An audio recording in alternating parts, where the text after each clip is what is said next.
It's Monday, and it's now time for another What's on the Archfiend's Mind. I came through for you guys. I promised I was going to do this every Monday, and here it is, another Monday. Granted, it's only twice, but I'm going to try and stick to that. Not necessarily for my bathroom. Let's start strolling here, people. Anyway, a lot of things I want to talk about, but more specifically this week, I want to make the video here more focused on stuff that you guys have asked me, not so much what I've wanted to talk about, because what you say is on my mind. Hopefully we don't talk about how ugly that sweater is, or how ugly that is when I was like dressed up as a member of a barbershop quartet. Anyway, let's not talk about that. Let's go downstairs here.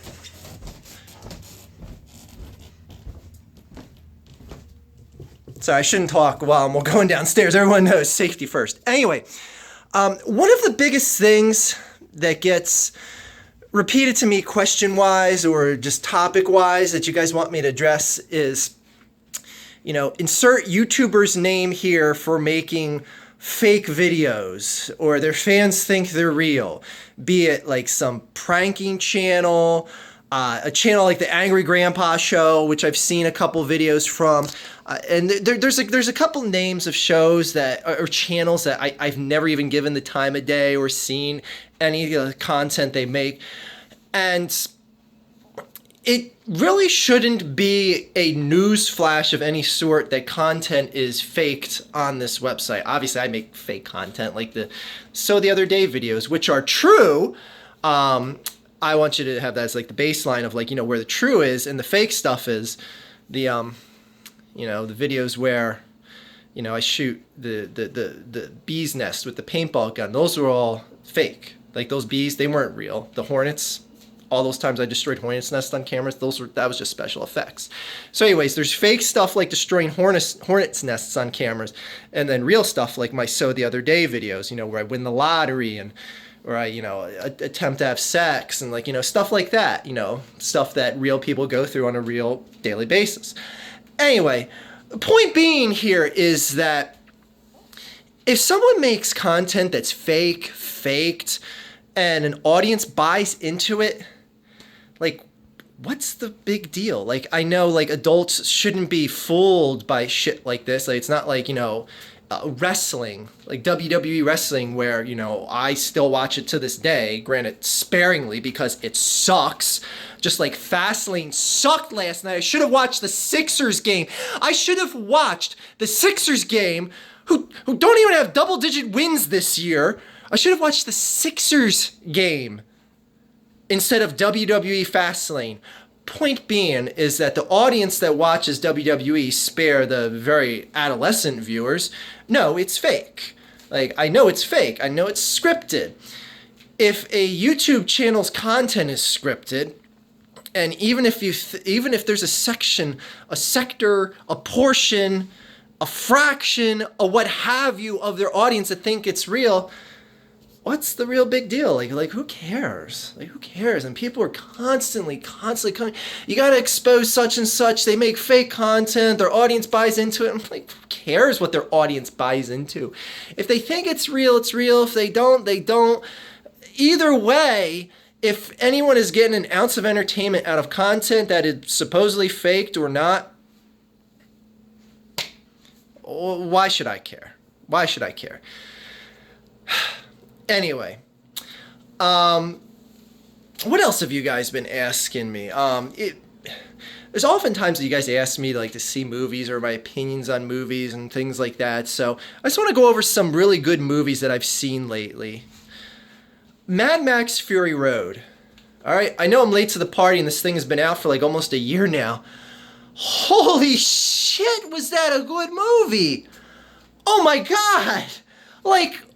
Way better than the original. Not that you have to try hard to be better. Okay, I won't hate on Mel Gibson's original. Anyway, but that shit was action-packed. My God, I was blown away. I remember seeing the preview for that in the theater, and I was just okay, racing in desert. Okay, everyone's dressed quirky. Apocalyptic world. Okay, blah blah blah. I've seen that done 100 times, and Charlize Theron, who frankly should have got top billing in this movie over Hardy. I know it's technically, they're both listed as Theron and Hardy are listed as top billing, but Charlize Theron was hands down the star of that movie. And that, I think that's the thing that was kind of the most surprising element of it, was that it wasn't so much about Max as it was Fioruza, or whatever the hell her name was in the movie. Yeah, that was, I don't know, I thought that was an interesting twist to the typical Mad Max storyline, which was, pretty much all about Max and Tina Turner making a Thunderdome. Anyway, yeah, that movie was great. What else have I seen recently? I haven't seen, I know a lot of people are asking, have you seen the Deadpool movie? No, I haven't. But I like the fact, like, you've not seen it, that it did so well in the box office. I love when one of my favorite genres of films are action movies, but more specifically, R-rated action films. I grew up on movies like Terminator, RoboCop, any insert R-rated Arnold Schwarzenegger flick, like stuff like that. The more this stuff is a success, the more Hollywood is going to make of this. Screw that PG-rated X-Men shit, and X-Men are still fine and all that, but I want more R-rated, adult-type, ass-kicking action films, and we are going to get it now, because Deadpool is the single highest grossing opening week R-rated film of all time. Anyway, it makes me even more interested to see it, and I am going to go see it eventually. What other movies have I watched lately? Shit, what did I just see the other day? I forget. There's a long list of movies that I got to get to, and some that I don't want to see. Like, someone was just talking to me about Jurassic World the other day, and I've seen the original. I've heard people give mixed reviews about it, and I still to this day don't understand how a movie like that made so much money. When I remember when it was coming out, and it was like very few people were really even clamoring to see it, and it was like breaking box office records left and right. Oh, I know what I saw. Spectre. That's what I just watched the other day. How the hell did I forget that? Spectre was very good.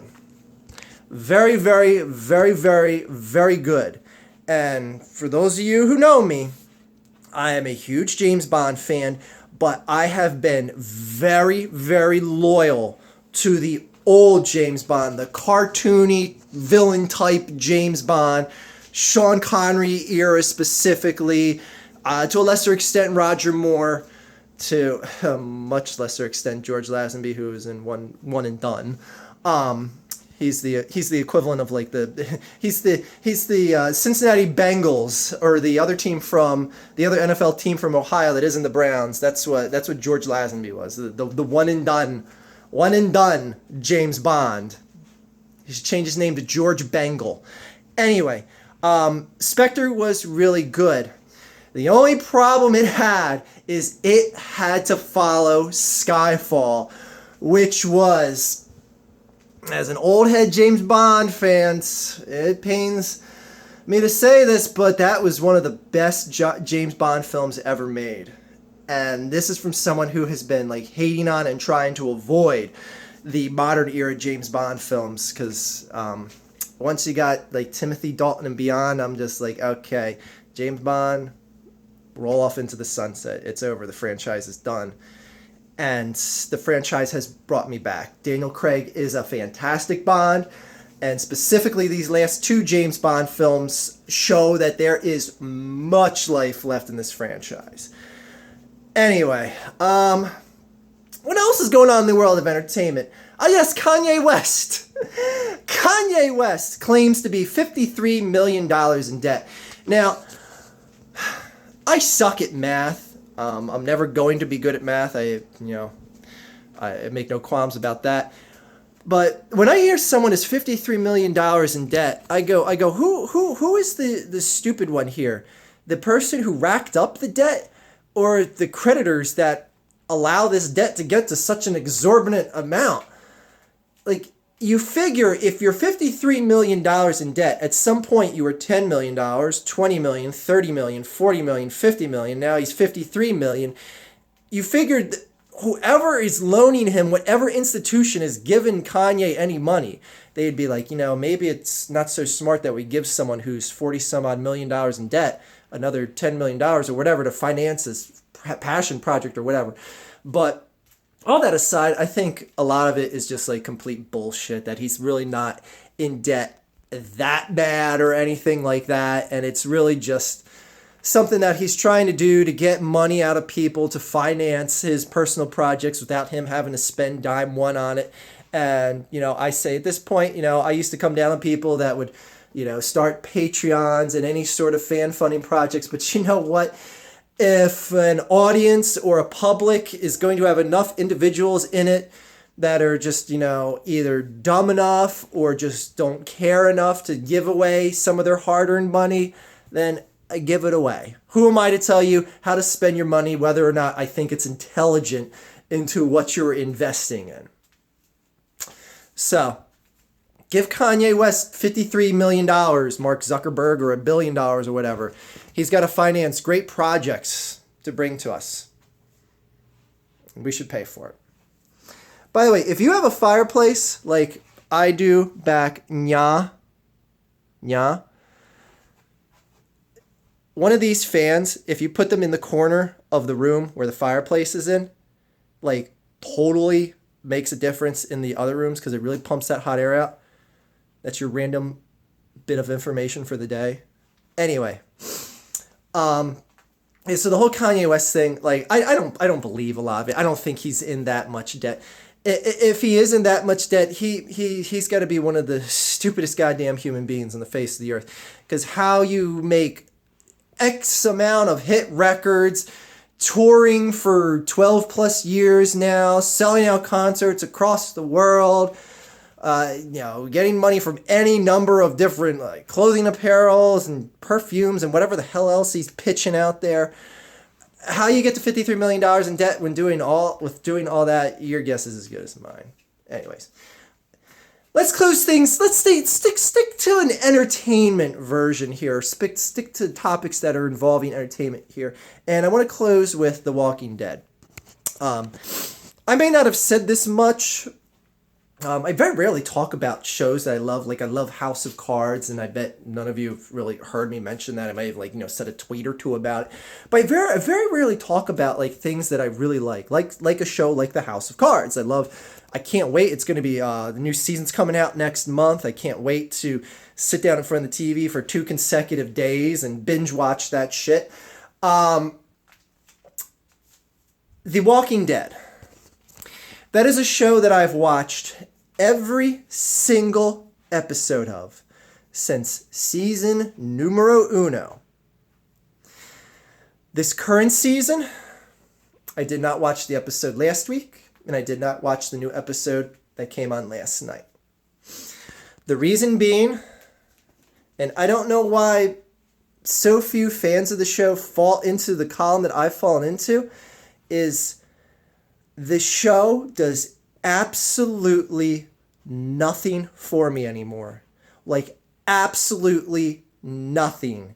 The WWE, as bad as that is more interesting to tune into, as tight and repetitive as WWE has gotten.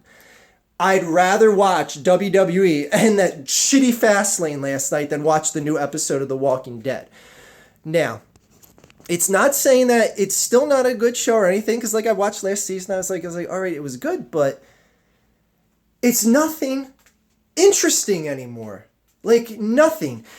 And my wife and I would watch the episodes together, and we realized last year that we really got to be just so cynically annoyed about the show.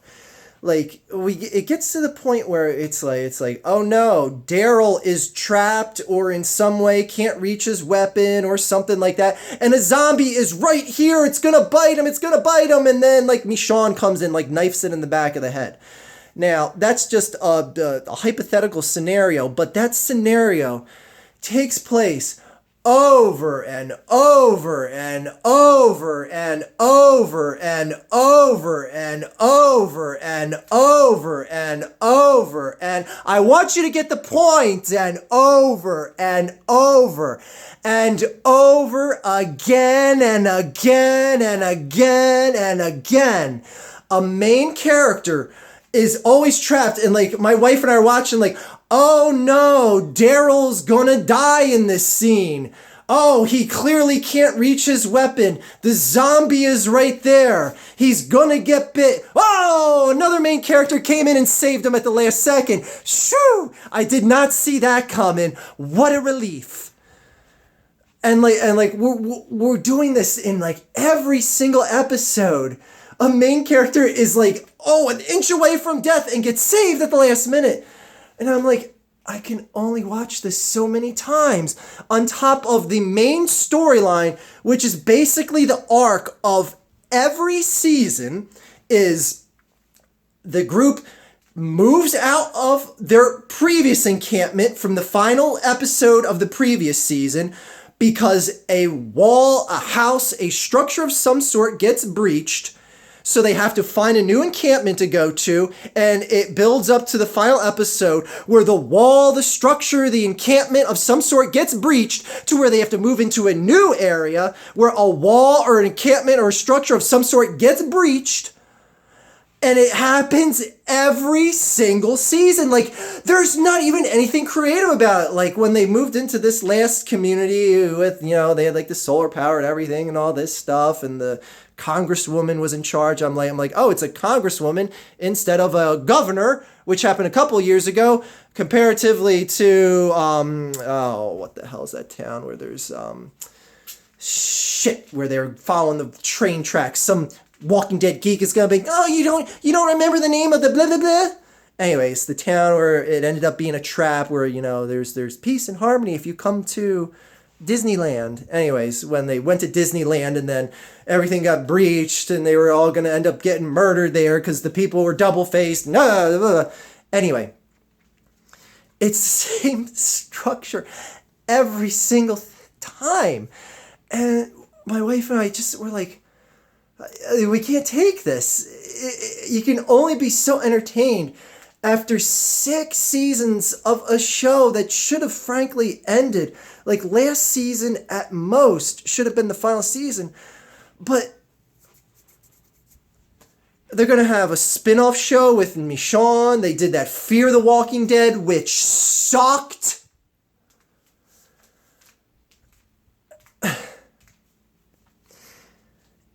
And why do people instantly turn into zombies when they get bit by a zombie?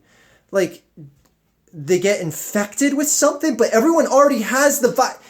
All I know is that when I turn back into the final episode of the show, they better explain why everyone already has the virus and why everyone turns into a zombie when they die, when previous to the show, no one was turning into zombies.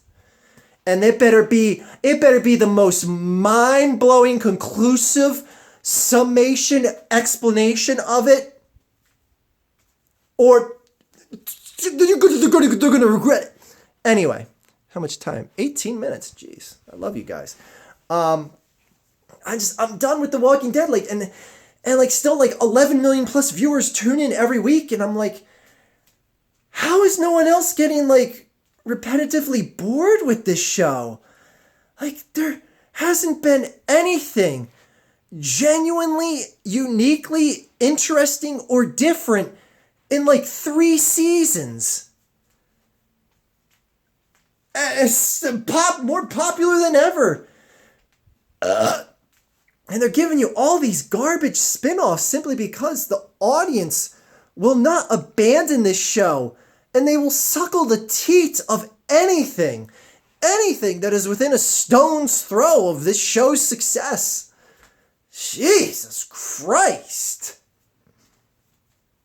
Anyways, my wife and I are done with The Walking Dead. But like I said, I'll tune into the final episode to see, because like I don't need to watch this year and see like, oh look, oh they got a super fortified encampment. There's no way that's gonna get breached in any way. They're gonna be safe and secure there. They're gonna stay there for a couple years. Oh, final episode this year, it's breached.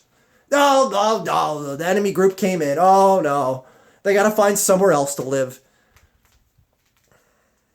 Anyway, just my 2 cents. So I hope you enjoyed what is, I guess, the entertainment version of what's on Archfiend's mind. I don't know. I got nothing else to say. I don't know. You guys still like The Walking Dead out there? Do you? Do you? Have a good day, everyone.